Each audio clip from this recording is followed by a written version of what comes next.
fishing hole. Grab your hat, get your pole.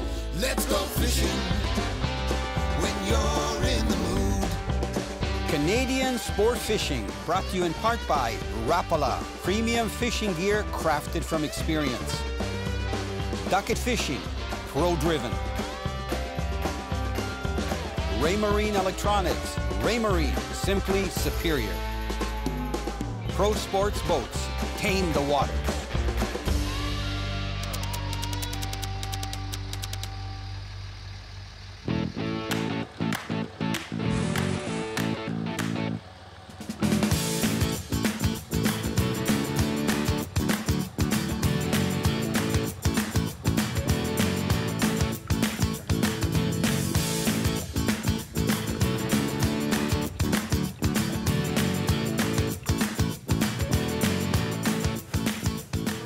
James, your second cast. You picked the nicest weather, nicest weather for us to go fishing.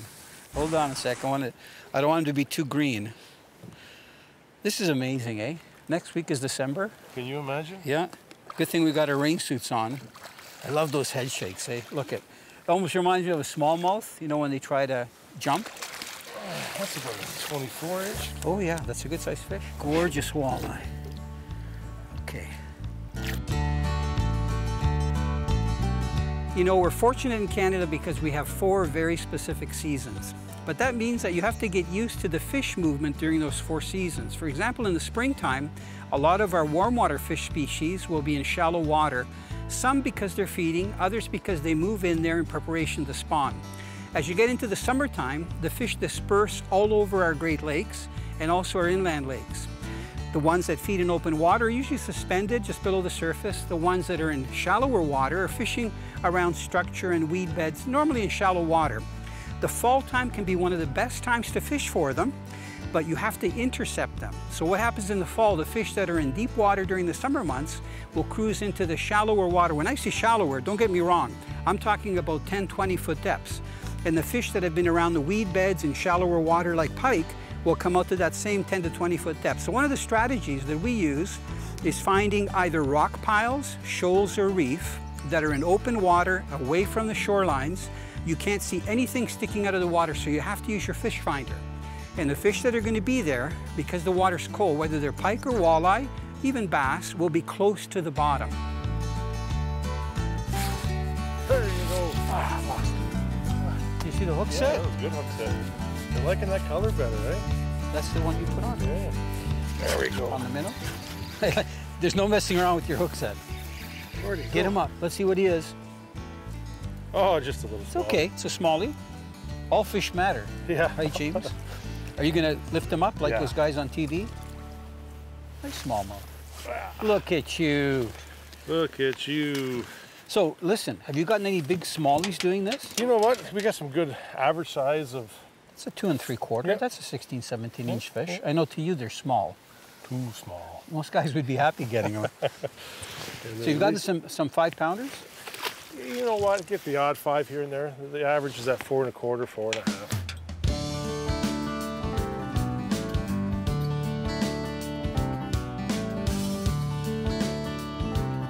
Today we're using mostly bait casters because we were using slightly heavier line. This is 30-pound braid. You can see it's bright.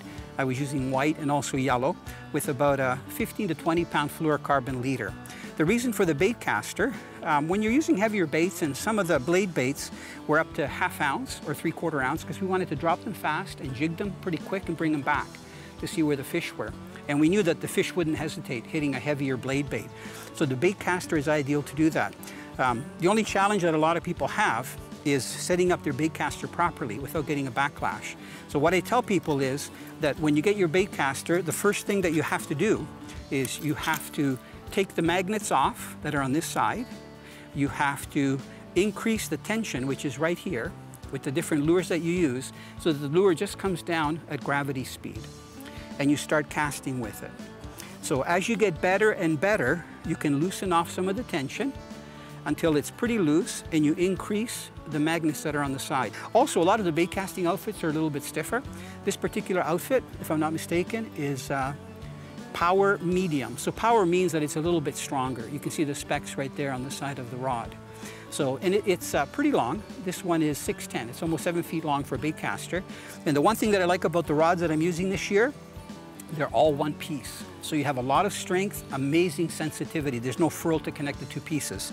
So for casting blade baits, especially in the fall, just spinning outfit bait caster, and probably bait caster most of the time.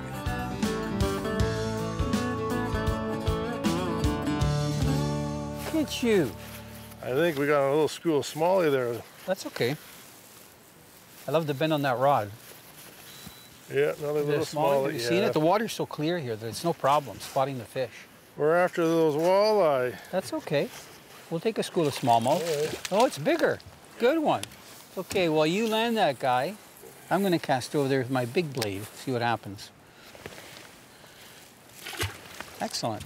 Kaplunk. Kaplunk. You know they got weight when you hear that kaplunk? There you go.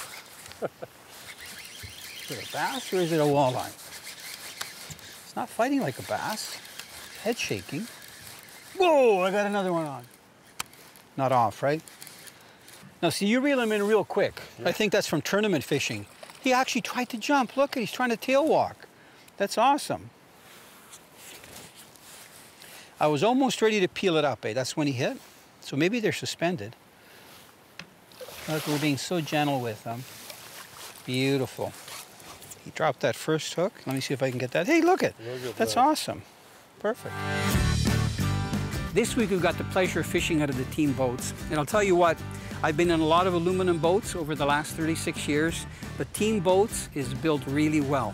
I'll tell you a statement, thickness matters when it comes to aluminum boat hulls. And the way they build team boats, there's 3/16 inch aluminum everywhere. It's a piece of metal, 3/16 inch thick, that's actually welded on, and then the transducer is bolted onto that. The one thing I like about the center console model that they built for us is called the Rad 16 340. The Rad 16 is an excellent boat that they've custom built for us with a center console. The center console is big enough that we can fit all of our gear inside it if we get into bad weather, rain, and a lot of waves, you know, and cresting coming into the boat. The boat is very dry. So even though I talked about cresting and water coming into the boat, when you're running even in 3-foot waves, because of the hull design, the boat runs very dry. So you can fish from the back of it. It's got 2 nice platforms on either side, or fish on the main floor in the front. And I love the decking that we have in the boat.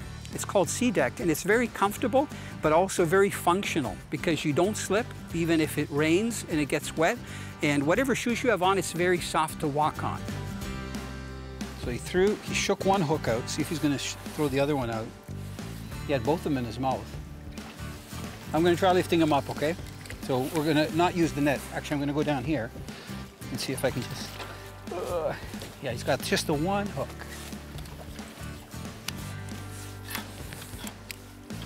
I know you would have had it in already.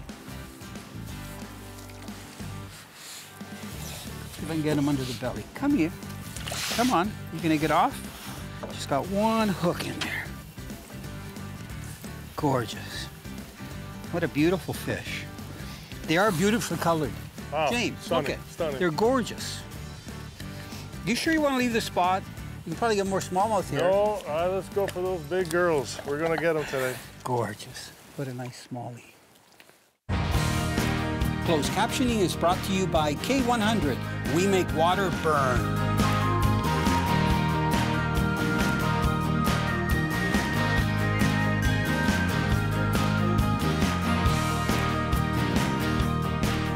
You know, fall time can be very challenging to fish for a couple of reasons. You know, number one, the weather gets very unpredictable.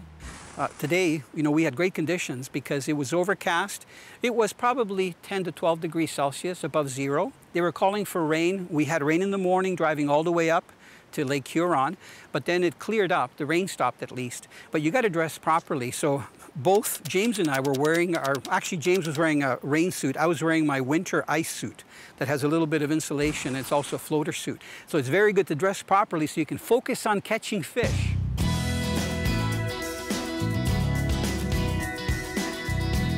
Just take your time. I got to put the rod away, get the net for you. Anything else I can get? You a piece of cheese? I really enjoyed that sausage. I got more. Here, come on, bring it over here. On the front hook, too. Good fish. Quality fish. Have you ever had a hook in your hand? Oh, Fishing? too many times. Gorgeous. Yeah, Look that's how about- long it is. Beautiful. I love the colors. They're so healthy, eh? Oh boy. Bright yellow. Normally, when you get them out of the weeds, they're that color. But this is like getting them in 20, 30 feet of water. Absolutely. That's amazing. Well, let this one go. Oh, yeah. We're letting them all go. Now we're after the Big 10. Hey, I'm happy with those all day long, just so you know. You know, if you're not familiar with blade baits, a blade bait is literally a piece of metal that's weighted down either with lead or bismuth or some other material so that it dives forward like this. This is a special one. It's called a V-blade, and you can see that it's got an extension of the blade and also body. Look, doesn't that look kind of nasty, that expression? But when you reel this in, it has got a beautiful side-by-side action, and it's got rattles inside. You can hear the rattles that I'm shaking. So when it's dropping, the rattles aren't engaged, but as soon as you pull it up, you get the rattles start rattling. So you'll also notice that there's a couple of holes right there in the blade. Those holes determine whether it's going to dive. So if you put your snap at the front hole, it's going to dive down a bit more. If you put it in the middle, it's going to be more horizontal when you cast and when you retrieve it and when you jig it. I like to have it in that back position so that it's almost hanging horizontally, just like that. Because a lot of times we were jigging when we got close to the boat. I like the way you keep the pressure on the line. He came off. Oh! Kept good pressure on it. Again? You know what? I'm going to use my hands. Okay. Yep. Mano a mano. You keep fishing, okay? You got it. He might shake off. He's got that blade bait just on the side of his mouth, which is great. I just wanted to calm down before I try to grab him. Hey, it's a day of variety. Definitely. You gonna get off? Nope, not this time. Nice northern. Keep him in the water. Gorgeous fish. Okay, he's gonna take off. You know, for a minute, I thought I had a walleye on because he didn't really run. You know, they usually do the go and stop, go and stop. He didn't do that.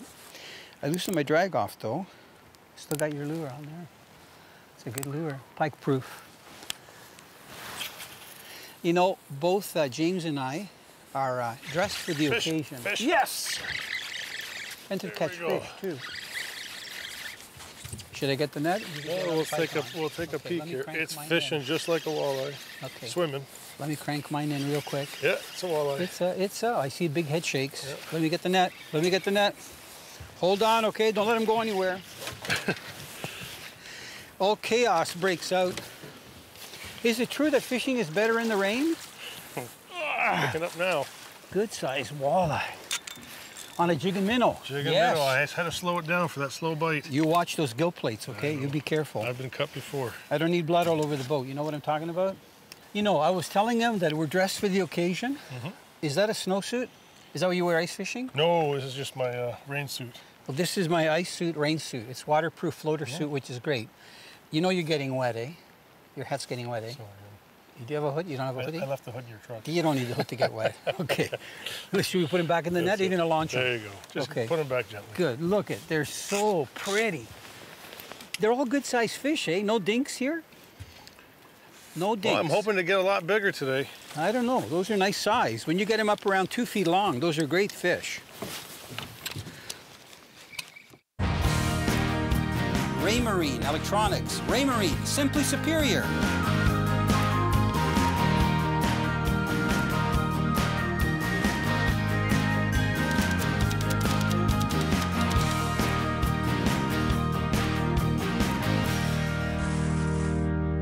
James, I got a walleye on. With this weather, man, I'm telling you, kind of gets disheartening, but they're still cruising around here. You're not messing around with that net, are you? No. We can do all the talking after it's in the net, right? The smallest, yes! Hey. I got the smallest one of the day. That's awesome. Get them out of there. Look it. You know, most guys would call that an eater. But these guys are lucky we're letting them all go today. All go. Yeah, All the gets weather's the too pantry ready. nasty, you know? They are beautiful, though. It's funny. Just on a plain blade bait like this. Look, that's the ticket. I talk about electronics and most of the time when I'm fishing and doing the shows, but I got to tell you, for the kind of fishing that we were doing today, where you got to locate these submerged shoals and reefs and bars, the electronics are priceless. And I'm not just talking about the fish finder. So with the fish finder, we'd have a track set at about 2 seconds apart, so we get a really good picture of where we're going with the boat. So as soon as we started to come onto the actual object that's submerged underwater, we would start casting towards the shallow part or casting away. The fish that we were catching were in transition. When I say in transition, they weren't stationary, they were moving. So whenever we marked fish, we just see kind of a flat line off the bottom. And we marked some bait fish, but not a lot. So it wasn't so much important that we marked the fish, it was important that we marked the structure that we were fishing. It's a bass. Yeah. He's a jumper. Jump, bass, jump. That's okay. Don't you hate to have a discussion broken up by a fish? I love it. You keep fishing, okay? I'm gonna work on that double header. If you're lucky, you might get another bass.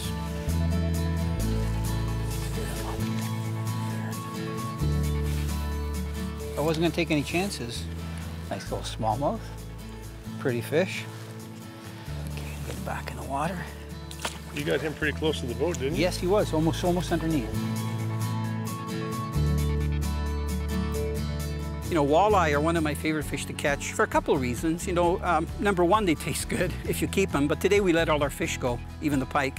Number two, usually walleye are schooling fish. So I don't mean that you're gonna get hundreds of them together, but you might get 1 to 3, sometimes 10, 15 in a general area. It could be a small area, 10 feet in diameter, it could be 100 yards in diameter. But if you get walleye in a certain spot, if you work it, good chance that you're gonna catch some more or that more will move into that area.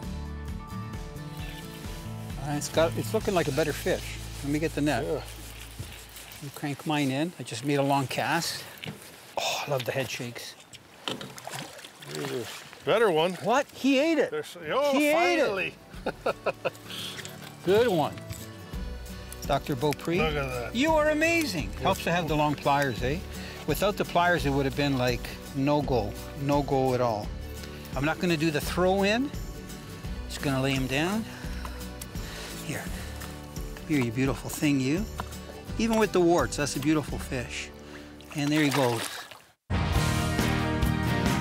Rod Runner Canada, grab and go fishing.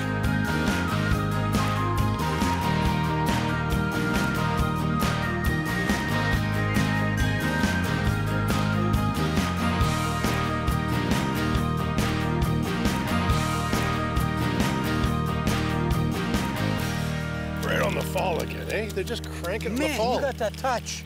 Yeah, touch. It's called luck today. I wouldn't call it luck. Come on, you're a pro. Oh, here, swing him over here. Swing him over here. I don't think it's one of those. What? It's one of those pike. Is it a pike? Yeah. That's awesome. Yeah. I love pike. Look at this guy. Oh yeah. Oh, he ate it. He ate it. Oh, he's gonna fit in the net? Oh man. Oh man. I don't want to break that net. But if I try to go up vertically, okay, forget about the chit chat, okay? That's a good pike. You be gentle, okay? Don't hurt him. I used to be a dentist I thought you were... Before I was a chef. I thought you used to be a surgeon. Yeah. Brain surgeon? There you go. Same thing, eh? No pikes were harmed. Northern. You know what? I love gators, James. I go for them way up north. No problem. Whoa. Man, a lot of power.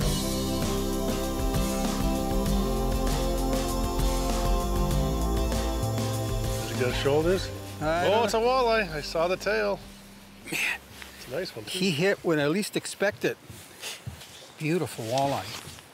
Other than that small one that I got, they're all like a very good size. What would you say the average is? Around 20 inches? 20 inches, yeah. Today. Gorgeous. You get the bigger ones. It's not, I know what you're thinking. Mine was a lot bigger. That's what you're thinking. That's it. Yes. And that's okay. And that's okay. He wasn't going to get off. Now, how do you get him with both hooks like that? Almost angled, triangulation, right in the mouth. Beautiful fish. You know, northern pike have to be one of the most aggressive fish in fresh water. I like fishing for northerns in the wintertime, in the summertime, spring, using twitch baits for them. The one thing that pike and walleye have in common, a lot of times they'll feed in the same areas throughout the year. So in the springtime, when the walleye are shallow, the pike will be there too. So partially because they're spawning in the same areas, and also because pike like to eat smaller walleye, and probably big walleye like to eat small pike. They're very predatorial. But as you get into the fall, the fish will also behave the same, just like in the spring. They move back to these 10, 20-foot humps and shoals and bars and reef that are in open water. And a lot of times you're casting and you don't know whether you're going to get a walleye or a pike. And some of the pike are pretty good size. I don't mean trophies, you know, nothing over 40 inches from my experiences, but a lot of fish from the 28 to about 36-inch range. And they're fun to catch. And most of the time when we're targeting walleye, we don't use leaders. The only thing we have is a snap on our blade bait.